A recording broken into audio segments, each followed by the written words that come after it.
오늘 우리나라가 당면하고 있는 과제가 여럿 있지만 그중에 가장 시급한 문제는 인구 절벽 현상입니다. 이건 뭐 누구도 이의를 제기할 수 없는 그런 문제입니다. 여러분들 주변에 아이들 보기가 참 힘들잖아요. 여기뿐만이 아니고 도해지도 마찬가지입니다. 정도의 차이는 있지만은. 그러니까 우리 국가적으로 지금 시급하게 해결해야만 될 과제가 바로 이 인구 정책인데, 이 잘못된 인구 정책 때문에 한번 꺾여진 출산율을 회복하는 것이 대단히 힘들다는 것 우리가 다 몸소 절감하고 있습니다. 정부 예산이 얼마나 많이 퍼부어집니까? 그래도 출산율이 좀처럼 늘어나지 않습니다. 참 어려운 문제인데요. 그런데 이 실패한 정책에는 교회의 책임도 일정 부분 있습니다. 이 잘못된 산하 제한 정책에 대해서 교회가 제대로 응답하지 못했기 때문입니다. 물론 1차적으로 그 책임은 정부에게 있지만은 교회가 무엇입니까? 하나님의 원리대로 살아라고 얘기하는 것이 교회인데 교회가 제대로 가르치지 못한 책임도 있단 말이죠. 그래서 저를 가르쳤던 제 한 세대 위에 은사 목사님들을 예를 들어서 보면은 그 당시에 잘못된 산하 제한 정책에 대해서 비판했던 사람은 아마도 10분의 1이 채 안 될 것 같습니다. 거의 대부분의 목사님들은 그 문제에 대해서 방관했든지 아니면 적극적으로 산하 제한을 동참하도록 그렇게 독려하기까지 했습니다. 간혹 그야말로 가뭄에 콩나듯이 하나님의 말씀은 자녀들을 많이 낳아서 잘 키우는 것이다 라고 말씀한 분이 제 기억에는 한 2분 정도밖에 없습니다. 그러니까 비율로 치면 10분의 1도 안 되는 것이죠. 그런 정도로 교회가 과거의 국가의 잘못된 시책에 대해서 입을 다물고 있었던 그런 과실이 있습니다. 지금은 그러면 교회는 잘못된 가르침을 펼치지 않을까? 여전히 우리에게 늘 과오가 있게 마련입니다. 그래서 우리는 늘 성경 앞에 비추어서 우리의 강단이 건강한 말씀이 선포되는지, 또 우리는 말씀을 제대로 받고 말씀대로 사는지 우리 스스로도 잘 살펴봐야 됩니다. 이런 과거의 실패를 이제는 벗어나서 제대로 여러 방면에 있어서 하나님의 길을 교회가 제시해야 되고 여러분들은 성심을 다해서 그 길을 따라가야 됩니다. 그것이 바로 교회의 교회된 모습일 것입니다. 오늘은 사사기의 본문을 통해서 어린이 주일을 맞아서 이 그리스도인의 가정이 어떻게 형성되고 또 자녀 양육에 대해서는 우리가 어떤 관점을 가져야 되는지를 좀 생뚱맞은 사사기의 본문을 통해서 좀 말씀을 나누려고 합니다. 사사시대라고 그러면은 이제 모세가 애굽에서 종살이 하던 동족 히브리 백성들을 이끌고 오다가 모세는 이제 하나님이 약속하신 땅에 진입하기 전에 하나님 부름을 받고 죽지요. 그 모세의 후계자가 이제 여호수아입니다. 여호수아가 이제 백성들을 이끌고 요단강을 건너가서 약속의 땅 가나안에서 이제 정복 전쟁을 벌입니다. 그 여호수아가 죽고 나서부터 이제 사울 왕 때에 이제 왕정이 수립될 때까지 그 어간 한 200여 년을 사사시대라고 우리는 부릅니다. 사사시대라고 부르는 이유는 사사가 그때의 여러 지방들, 나라들을 다스렸기 때문입니다. 그 사사시대는 요즘과 같이 통일된 중앙집권적인 그런 나라의 형태를 띠기 전입니다. 12지파가 땅을 다 분배받았는데 그 땅 분배받은 중간중간에 이방인들이 가나안 족속들이 여전히 살고 있었습니다. 그래서 그 당시에 이제 정치적인 형국은 어떤 형편인가 하면은 12지파가 각각의 살림을 하면서 느슨한 연맹체로서의 나라를 형성하고 있었습니다. 그러니까 강력한 중앙집권제가 이루어지기 전이죠. 그렇게 이제 한 200년을 사는데 그때의 주된 현상들은 이 백성들이 하나님의 말씀을 어기고 하나님을 멀리 떠나게 되면은 하나님께서는 이방에 있는 외적들을 불러다가 그 백성들을 징계를 합니다. 그래가지고 뭐 우리가 일제시대 때 수탈당했듯이 농사 지은 거 다 뺏기고 백성들은 피폐해지고 그렇게 어렵게 살다 보면 백성들이 이제 하나님 앞에 아이고 하나님 우리 잘못했습니다. 용서해 주세요 하고 하나님 앞에 회개하면은 하나님은 사사라는 인물을 세워요. 사사라는 인물을 그 시대에 맞게 하나님은 세워가지고 그 사사가 성령의 충만함을 입고 침입한 외적들을 물리치게 됩니다. 그래서 나라에 다시 평화로운 태평한 시대를 맞게 되고 그 세월이 또 10년, 20년 흐르다 보면 백성들이 또 반복적으로 하나님을 떠나게 되고 그러면 하나님은 또 외적들을 불러다가 이 백성들을 징치하고 이런 게 이제 반복되고 그 반복된 역사들을 쭉 기록한 것이 사사기입니다. 그러니까 사사기는 그 사이클이 계속 반복되는 그런 것을 우리가 보게 되는데 오늘 읽은 이 말씀은 블레셋에 의해 가지고 이 이스라엘 백성들이 한 40여 년 동안 수탈당하고 피폐해진 상황에서 하나님은 삼손이라는 한 인물 사사를 하나님이 예비하시는 장면이고 그래서 삼손이라는 인물을 통해서 하나님은 이스라엘 백성들을 블레셋 지금의 팔레스타인이라고 우리가 부르는 그 이름의 원조가 이 블레셋에서부터 나왔습니다. 블레셋 그러니까 이스라엘의 서남쪽에 있던 해변 지역을 점령하고 있던 블레셋 족속들로부터 이스라엘 백성들을 구원하기 위해서 하나님은 삼손을 예비하시고 오늘 우리가 읽으신 이 본문은 삼손이 출생하게 된 과정을 보도하고 있는 장면입니다. 그게 이제 오늘 본문의 내용이에요. 오늘 우리 이 본문 속에서 5월 가정의 달이라고 하는 이 달을 맞아서 특별히 오늘은 어린이 주일입니다. 우리가 믿음의 가정에서 자녀들을 어떻게 양육할 것인가 하는 그 관점에서 오늘 이 본문을 좀 우리가 깊이 살펴보기를 원합니다. 먼저는 오늘 본문이 분명히 얘기했듯이 하나님께서 구원 역사를 베푸시는데 하나님은 뭐 벼락을 때리고 뭐 이래가지고 뭐 구원하시는 게 아니에요. 애굽에서 400여 년 동안 종살이하던 하나님의 백성들을 구출할 때도 하나님은 모세라는 출중한 인물을 하나님이 세웁니다. 그래서 모세를 한 레위인, 믿음이 좋은 레위인 가정에서 모세를 나게 하시고 어려움 속에서도 그 어머니에게서 양육받도록 하나님 다 하시는 거죠. 그런 과정들을 통해서 모세를 세우고 그 모세를 통해서 히브리 사람들을 애굽의 종살이에서 구출하는 겁니다.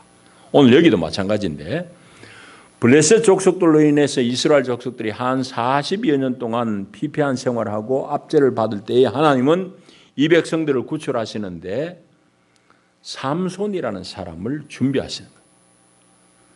그러니까 삼손의 이 가정, 삼손의 아버지 이름만 나옵니다. 어머니는 안 나오고 아버지가 마노아인데 마노아의 이 가정에 하나님의 사자가 임해서 자식이 없는 그 부인에게 네가 이때까지는 무지하게 있었지만은 자녀를 낳을 것이다. 그 자식이 이스라엘을 블레셋으로부터 구원하게 할 것이다 라고 하나님 말씀하시는 거예요. 그러니까 하나님의 구원의 은총이 이 마노아의 가정을 통해서 시작이 되는 겁니다. 여러분 이거는 어느 시대나 마찬가지입니다. 더 정확하게 이야기하면 하나님이 부르시는 한 사람은 하늘에서 뚝 떨어지는 사람이 아니에요. 사람이 낳은 그 집에서 그 아이가 태어나고 양육받고 하는 겁니다. 말하자면은 가정이란 것은 하나님의 구원이 임하는 중요한 통로가 된다는 사실. 이거는 역사가 흘러도 변함없는 사실입니다. 그러니까 여러분들도 꼭 기억하셔야 될 것은 하나님의 은혜가 임하면은 그 가정에 한 사람을 통해서 하나님의 역사가 일어나는 거예요. 그러니까 우리의 가정은 늘 하나님이 하실 일에 대해서 소망을 둬야 돼요. 지금 우리 집이 남만큼 못 산다고, 우리 집이 남만큼 늘은 집이 아니라고, 우리의 경제적인 여건이 남보다 못하다고 해서 하나님이 그 가정을 못 쓰시는 거 아니에요. 하나님이 쓰시려고 그러면 반드시 쓰실 수 있으니까 우리 믿음의 사람들은 그런 소망을 가져야 돼요. 분명한 사실이기도 하니까. 여러분 보십시오. 이 하나님이 얼마나 주권적으로 역사하시는지 봐야 돼요. 여러분 뒤에 가면은 이제 사울 시대 이때 되면은 하나님이 들어 쓰는 사람이 누군가 하면 사무엘이잖아요. 사무엘 마지막 사사라고 할 수 있어요. 근데 사무엘은 날 때 보면은 그 어머니가 한나인데 한나가 자식이 없어. 그래서 다른 분인 나는 애를 순붕순붕 잘 낳았는데 자식이 없는 본처 한나가 얼마나 서름받겠어요. 첩한테 막 서름받고 그런다. 그러니까 한나가 하나님 성전에 가지고 막 하소연하면서 울고 불고 하나님한테 기도한다고. 그 기도의 응답으로 사무엘이 나는데 여기는 이 마노아의 부인이 뭐 울고 불고 하나님 앞에 기도했다는 거 없어요. 그런데 하나님은 그 가정에 자식을 줘. 그러니까 기도를 했든지 안 했든지 간에 하나님의 주권이 임하면은 하나님의 역사가 임하는데 요는 이 경우든지 저 경우든지 변함이 없는 사실은 사람을 통해서 하나님이 세운 사람을 통해서 하나님은 당신의 구원 역사를 당신의 역사를 이어가신다는 사실. 그러니까 이건 절대적으로 가정과 관련된 얘기잖아요. 그러니까 하나님이 쓰시는 인물이 세워지는 것도 가정을 통해서입니다. 그러니까 가정의 가치를 절대적으로 우리가 훼손해서는 안 돼요.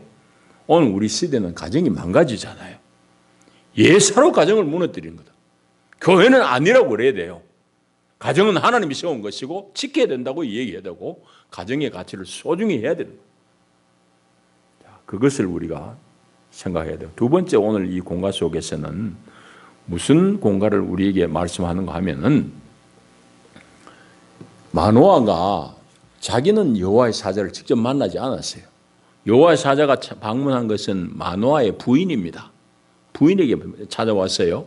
부인의 이름은 여기 안 나옵니다. 그 부인이 여호와의 사자의 방문을 받고 네가 무자했지만은 앞으로 임신해서 자녀를 낳을 것인데 그 자녀는 하나님 앞에 드려진 자녀다. 나실인이다. 그러니까 포도주와 독주를 먹지 말고 어떤 부정한 것도 먹지 말아라. 그렇게 이제 얘기해요. 부인이 그 소리를 듣고 남편에게 얘기합니다. 남편도 기대가 되는데 자기는 못 만났잖아요. 그래서 남편이 하나님 앞에 기도하잖아요. 그게 이제 8절부터 나옵니다. 마노아가 기도한 내용이 뭔가 하면은 8절에 주여 구하옵나니 주께서 보내셨던 하나님의 사람을 우리에게 다시 한번 보내셔서 우리가 낳을 자식을 아이에게 어떻게 양육해야 되고 어떻게 가르쳐야 될지 좀 말씀해 달라고 그렇게 기도하잖아요. 여러분 마노아에 좀 집중해 보십시오. 이 사람이 참 괜찮은 사람이에요. 부인이 여호와의 사자를 만났는데 하나님 앞에 자기가 가서 기도하기를 애 키우려면 우리가 분유값도 많이 들고 요새 양육비도 많이 드는데 하나님 돈 좀 주소 이 소리 안 해. 하나님이 보내신 사람이면 우리가 책임지고 키워야 될 텐데 도대체 내가 배운 것도 시원찮고 하는 것도 없는데 하나님 어떻게 키워야 될지 그 길을 알려달라고 그러니까 이 마노아가 얼마나 대단한 사람이냐 말이지. 참 대단한 사람이에요. 마노아가. 그렇게 기도하니까 하나님이 그 얘기를 안 듣겠어요? 하나님이 감동되면 일은 되는 거예요. 그래서 이제는 하나님의 사자가 다시 또 옵니다. 그 기도에. 이번에 올 때도 부인에게 먼저 와. 그래서 부인이 이번에 쫓아가가지고는 남편에게 얘기하니까 남편이 이제 부인의 손에 끌려가 옵니다. 그래 여호와 사자를 만나서 대뜸 묻는 말이 마노아가 12절에 또 얘기해요. 기도한 대로 또 여호와의 사자에게 그 질문하는 겁니다. 당신의 말씀대로 되기를 원합니다. 12절에 이 아이를 어떻게 기르며 우리가 그에게 어떻게 행해야 되겠습니까? 또 그 질문해요. 그러니까 마노아가 얼마나 정말 하나님 앞에 충실한 사람이냐 이 말이지. 여기서 우리에게 주시는 분명한 공과가 있습니다. 그건 뭔가 하면은 여러분 믿음의 사람들은 여러분의 자녀들 이제는 손자를 키운다고 그러면은 여러분들의 후손을 여호와의 지혜로 양육해야 된다는 사실입니다. 여호와의 지혜로 양육해야 돼요. 여러분 얼마나 삼손의 아버지가 경건한 사람입니까? 다른 거 구하지 않고 하나님께 이 아이를 어떻게 양육해야 될지 그 지혜를 달라고 그러잖아요. 여러분 자식들 키울 때 하나님 앞에 그래 지혜를 구하며 키웁니까? 그렇게 키웠습니까? 여러분 이건 우리에게 아주 중요한 도전을 던지고 있다고요. 어떻게 아이를 키울 것인가? 주님한테 물어야 돼요. 여호와의 지혜로 키워야 된다 이 말이지. 자, 그렇게 할 때에 여호와의 사자가 대답하는 말이 뭔가 하면은 14절입니다. 다 삼가서 포도나무의 소산을 먹지 말며 포도주와 독주를 마시지 말며 어떤 부정한 것도 먹지 말고, 여기 부정한 것이란 것은 이 히브리 사람들이 신명기에 있는 대로 먹어야 될 음식, 부정한 음식이 있습니다. 그래서 부정한 거 먹지 말아라 이 말입니다. 내가 그에게 명령한 것은 다 지켜라 하는 그 얘기입니다. 왜 그런가 하면은 이 태어날 아이 삼손은 날 때부터 죽을 때까지 나실인으로 하나님 앞에 헌신하기로 작정되어진 사람이기 때문에, 나실인의 그 약속은 정해진 기간 동안 하나님 앞에 내 삶을 다 드리는 겁니다. 그래서 바울도 나실인의 서약을 하는 장면이 사도행전에 나오잖아요. 그러니까 하나님 앞에 내가 기간을 정하고 드리는 그런 서원이 있는데, 이 삼손 경우에는 죽을 때까지 나실인이, 죽을 때까지 하나님 앞에 바쳐진 자식이다 이 말이지. 그러니까 태어날 때부터 죽을 때까지 이런 음식은 먹지 말고 구별된 생활을 하도록 해라 이 말입니다. 자, 이 얘기는 오늘 우리에게 어떻게 다가옵니까? 여러분에게 어떤 말씀으로 다가옵니까? 여러분의 자녀들 다 나실인으로 하나님 앞에 부름받은 거 아니잖아요. 여러분의 자녀들이 나실인으로 부름받은 것은 아니로되 분명한 것 한 가지는 있습니다. 여러분의 자녀들을 그리스도인으로 다 부름받은 것은 사실입니다. 또한 여러분의 자녀들을 삼손의 아버지 마노아가 또 그 어머니가 나실인으로 구별해서 성별해서 하나님 앞에 드려진 생활을 해야 되듯이, 여러분의 자녀들도 그리스도인으로 세상과 구별된 사람으로 키워내야 될 책임은 우리에게 있는 건 사실이에요. 오늘 본문이 그걸 우리에게 이해하고 있지 않습니까? 여러분. 그런데 오늘 우리가 그리스도인으로 키운다는 것은 세상의 가치관을 쫓지 않는 사람을 얘기합니다. 세상의 가치관을 무조건 반대한다는 건 아니라 세상의 가치관이 하나님의 그것과 맞지 않을 때는 기꺼이 거스를러내는 사람이라는 말입니다. 그리스도인 됨이라는 것은. 그리고 그 그리스도인 된다는 것은 하나님 나라의 시민으로 성숙시켜야 된다는, 양육해야 된다는 그런 말씀이기도 합니다. 여러분 이건 전적으로 가정에서의 몫이에요. 교회가 협력해서 해야 될 것이 있지만 1차적으로는 믿음의 가정에서 자녀들을 이런 관점에서 키워내야 된다고. 여러분 그런데 이게 사실은 잘 못하고 있어요. 가정에서, 믿음의 가정에서 못할 뿐만 아니라 교회에서조차도 심지어 못하는 경우들이 많은 것 같아요. 왜? 그 일은 시류를 거슬러야 되거든. 시대를 거슬러야 되거든. 불편하고 손해를 감수해야 되는 일이기 때문에 그걸 부모들이 못 가르친다는 거예요. 여러분들 보십시오. 여러분들 자녀들을 양육하는데 그리스도인으로 제대로 양육합니까? 스스로 질문들을 해보시라고요. 난 다 키웠는데 한 사람들 손주들 어떻게 키우는지 보십시오. 수많은 그리스도인의 가정에서 자녀들을 그리스도인으로 못 키우고 대학 들어가면 다 교회 내빼고 안 다니고 하는 이유가 뭐냐? 신앙의 단절 때문이에요. 고등학교 들어가면 너 교회 다니지 말거라. 공부 열심히 해가 대학교 가서 잘 다녀. 알았지? 예. 고등학교 3년 동안 교회 안 다니는 놈이 대학 가가지고 지 부모 떠나가지고 교회 다니면 그거는 그야말로 기적 중에 기적이에요. 그런 기적을 바라고 애들을 신앙을 단절을 부모가 부추긴다고. 고등학교 때는 공부해야 되는데 교회 오면 안 된다. 노골적으로 아예 그냥 그렇게 키우는 거예요. 이건 심각한 문제 아니에요?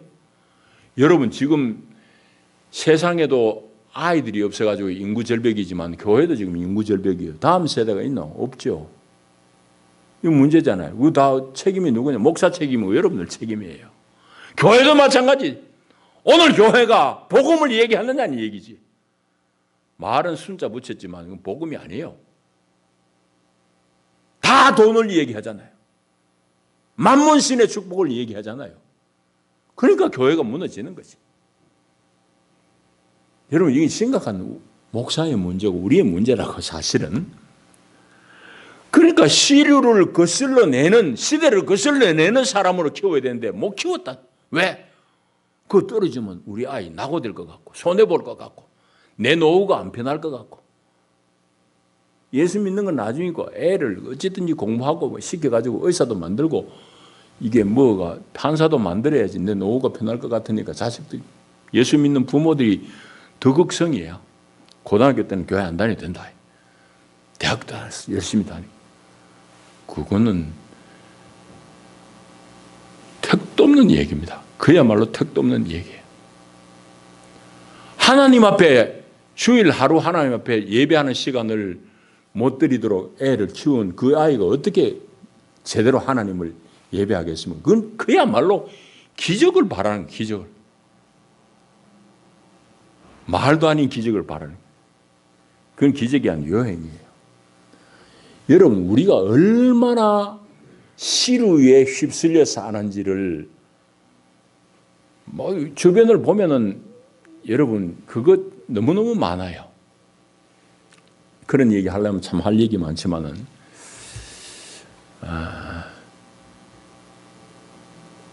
제 딸아이가 지금 로잔에 있잖아요. 그 이제 YM의 스텝으로 그 훈련하는 학생들 양육을 해요. 한 대여섯 달 걸쳐가지고 제자 훈련 시킨 애들이 있는데 기수별로 지난 겨울에 그 한 기수에 대충 한국 애가 한 20여 명, 유럽 애들이 한 10여 명 이래 가지고 이제 한 기수가 형성이 되는데 한국에서 온 애들이 복장이 겨울이니까 통일이 되더래. 그래서 서양 스태프들이 나보고 질문하는 게 한국 학생들은 겨울이 되면 다 까만 모포 들고 다니느냐고 그래 질문하더래요. 여러분 무슨 얘기인지 아시겠어요? 한국에서 온 녀석들은 하나도 예외 없이 전부 검은 롱패딩 그거 전부 다 무릎 밑에 치렁치렁 오는 롱패딩 잠바를 입고 다니니 서양 아들 보기에는 이해가 안 되는 거예요. 자기가 입을 옷을 찾아가지고 하지 쟤들은 어떻게 아이들 무슨 유니폼 입듯이 저렇게 까만 옷 똑같이 입고 다니느냐 이 말이지. 여러분 그것이 가져오는 심각한 문제가 있는데 우리는 아무것도 비판적으로 해석해 낼 능력이 없으니까 남 따라 다 하는 거예요. 부모들부터 옆집 아이 롱패딩 입으면 야 니도 입어라. 자식도 마찬가지지. 남하면 다 따라 하는 거예요. 여러분 그리스도인은 그게 그리스도인이 아닙니다. 롱패딩 입든지 안 입든지 간에 그리스도인은 세상에 대해서 비판하면서 아닌 것은 아니라 하고 안 할 수 있는 사람이 그 그리스도인이에요. 사실은 유행이라는 거에 이제 여러 각도에서 우리가 분석해 볼 수 있지만 유행이라는 것은 가만히 보게 되면 특별히 이제 옷과 관련된 유행은 자본가, 돈 가진 자본이 만들어내는 허상입니다. 우지한 집사님 고민이 많이 되는 것 같아요. 여러분 유행이라는 것은 자본이 만들어내는 허상이에요. 모델을 하나 정해가지고 자기가 만든 옷을 입혀서 많은 광고비를 투입해가지고 TV로 신문으로 계속 각인을 시키는 거예요. 세뇌시키는 거예요. 사람들이 보고는 야, 저게 진짜 멋진 표준이구나 하는 착각을 가지게 만드는 거예요. 그건 너나 없이 그 옷 입게 만드는 겁니다. 이게 유행이에요. 그러니까 유행은 무슨 가치가 있는 게 아니에요. 허상을 열심히 쫓아라고 하는데 그 뒤에서 조종하는 근본 물주는 누구냐? 자본가입니다. 자본가. 이게 유행이에요. 유행. 여러분 보십시오. 그러니까 이게 이제 유행인데 그 유행을 극복하려고 그러면 어떻게 해야 되느냐? 내 안에 내공이 쌓여야 되는 거죠. 여러분 자녀들이 안에 중심이 있어야 된다 말이죠. 그래야지 유행을 극복할 수 있는 거죠. 그리고 그런 아이로 성장해야만이 그 사람은 비로소 자기만의 독특한 하나님으로부터 받은 개성을 가지고 세상을 극복해내는 거죠. 시류를 극복해내는 거죠. 그냥 남 좋은 대로 흥흥흥이 아니고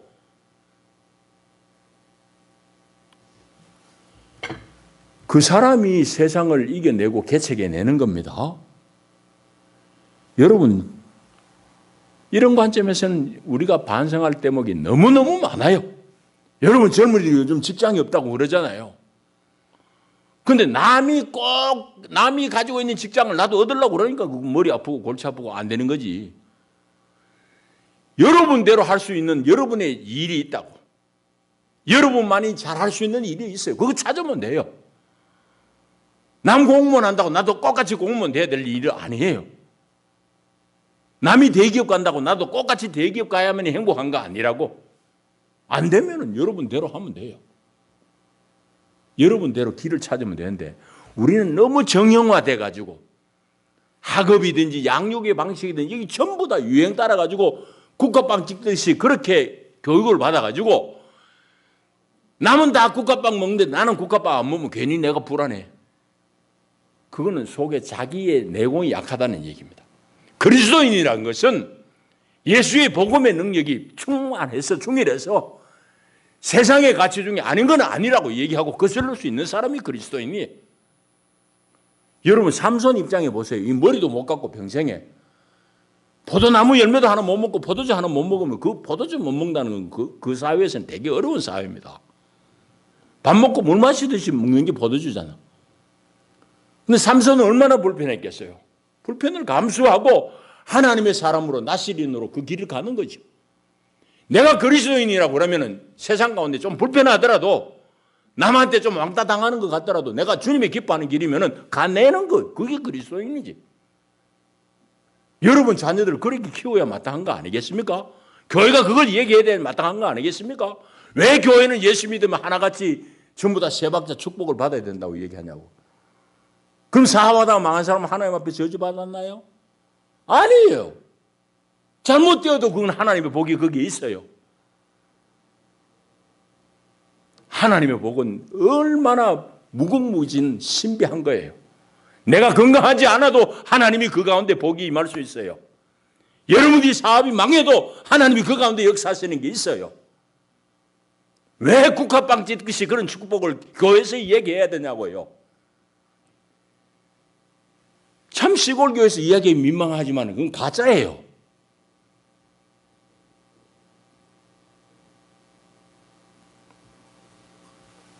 그러니까 여러분들 젊은이들은 마찬가지예요.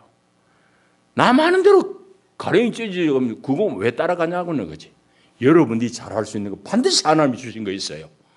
하나님이 주신 그게 달란트라고. 여러분들이 잘할 수 있는 것을 찾아서 그걸 해야 돼요. 가정도 마찬가지예요. 예수 믿는 사람은 예수 믿는 사람답게 가정을 꾸려야 돼요. 예수 믿는 부인들이 전부 정신을 잃어버리고 옆집에 내 친구는 25평 아파트에서 40평, 나는 45평은 해야지. 우리 고등학교 동창들 만나보니까 전부 다 이제 그랜저 타는데 나는 에쿠스 해야지. 평생에 그거는 행복이 아니에요. 잠시 바람을 한번 일으키는 것밖에 안 돼요. 행복은 여러분들이 하나님 앞에 중심을 잡는 거예요. 주 예수를 만나고 예수가 여러분 안에 있음을 누리는 게 행복이라고요. 그게 신앙의 행복이에요. 남보다 좀 못 살아도, 덜 배워도 충분히 행복하게 살 수 있도록 주님은 은혜를 주는데, 우리가 전부 시각이 국가빵 시각만 얻어가지고는 복음도 전부 그 가짜 복음에만 속아가지고 하나님이 저 집 사는 사랑해가지고 어디 땅 사놓으면은 5년 있으면 2배로 오르는데, 나는 땅 사놓은 게 이게 거꿀제비 내려가니까 하나님이 나를 저주하는구나. 아니에요. 거기도 하나님 복이 있어요. 다 은혜가 있다고. 그러니까 그리스도인이 그리스도인됨을 알아야 돼요. 이제 말씀을 정리합니다. 이런 얘기 너무너무 할 얘기 많아요. 오늘 성찬 성녀가 또 있어서 짧게 맺어야 되겠는데, 우리 가정은 그러므로 절대적으로 하나님의 은혜가 임하는 통로라는 걸 꼭 기억하셔야 됩니다. 하나님 사람을 하늘에서 던지는 하나님이 아니에요. 여러분 가정에 그 자녀들을 통해서 하나님의 일이 오늘도 일어나는 거니까 그 현장이 여러분 가정이에요. 교회는 그것을 돕는 곳이에요. 그래서 우리 가정에 하나님의 은혜가 임하도록 그걸 소망해야 돼요. 부자 아이라서 돈 많이 없어서 자식을 못 키우는 게 아니에요. 하나님이 은혜 주면은 그 단간방에서도 인물을 하게 돼 있어요. 그리고 그걸 알게 되면 당연히 여러분의 자녀를 하나님의 지혜로 양육하게 됩니다. 하나님의 지혜를 물어서 양육하게 돼요. 그 결과 세상의 복음의 원리로 살아내는 그리스도인으로 여러분의 자녀를 키워낼 수 있어요. 교회가 크고 작고가 문제가 아니에요. 오늘 오후 시간에 지난 몇 주 전에 하던 워싱턴 DC의 세이비어 처치에 대해서 또 우리가 오후에 공부할 것입니다만은 그 교회는 교인들 많지 않아요. 200~300명 교인이 미국에서 최고의 영향력을 끼치는 교회예요. 그 교회가.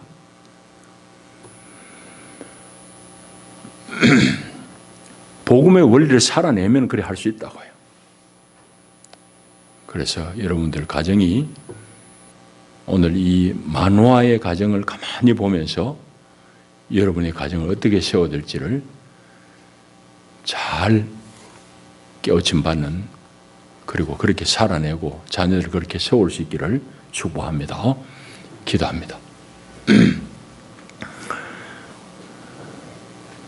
주여, 우리의 우매함을 도와주시고 하나님의 길을 잘 쫓을 수 있도록 우리 가운데 말씀으로 충만하게 하시고 주의 영으로 분명하게 충실하게 하여 주시옵소서. 예수님 이름으로 기도하옵나이다. 아멘.